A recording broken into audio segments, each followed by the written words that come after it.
একবার মূসা আলাইহিস সালাম এক রাস্তার পাশ দিয়ে কোথাও যাচ্ছিলেন। তিনি দেখলেন অত্যন্ত এক দরিদ্র ব্যক্তি বালির ভিতর শৈল ডুবে বসে আছে। তার গায়ে কোনো কাপড় নেই। লজ্জায় সে বালু দিয়ে শৈল ঢেকে রেখেছে।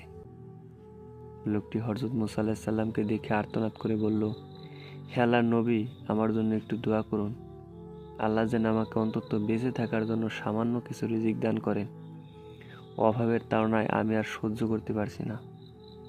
ফকিরের করুণ অবস্থা দেখে হযরত মূসা আলাইহিস সালামের দয়া হলো। তিনি আল্লাহর কাছে লোকটির সচ্ছলতার জন্য দোয়া করলেন এবং চলে গেলেন।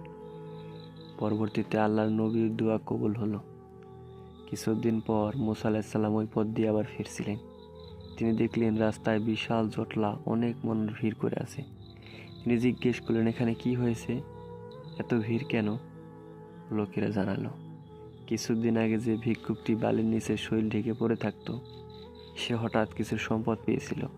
টাকা পেয়ে মদ খেয়ে মাতাল হয়েছে। এরপর মাতলামি করতে গিয়ে ঝগড়া করে এক ব্যক্তিকে হত্যা করেছে। এখন তার কিসাদ বা মৃত্যুদণ্ড কার্যকর করার প্রস্তুতি চলছে। হযরত মূসা আলাইহিস সালাম আল্লাহর প্রজ্ঞার স্বীকারোক্তি দিলেন এবং নিজের অবদানের জন্য ইস্তিগফার করলেন। ঘটনাটি উল্লেখ করে আল্লামা শেখ সাদী রাহমাতুল্লাহ আলাইহি বলছেন, বেচারা বিড়ালের যদি ডানা থাকতো তবে সে দুনিয়া থেকে সব চড়ুই পাখির বংশ শেষ করে দিত। অর্থাৎ দুর্বলরা শক্তি পেলে অত্যাচারী হয়ে ওঠে। প্লেটো বলছেন, পিঁপড়ার পাখা না থাকাই ভালো, কারণ পাখা গজালে সে উড়ে বেড়াবে এবং নিজের ধ্বংস নিজে ডেকে আনবে।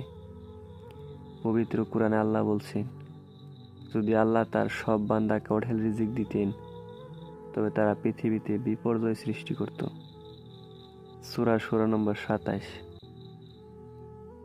অতএব যিনি তোমাকে ধনী করেননি তিনি তোমার ভালো মন্দ তোমার চেয়ে বেশি জানেন।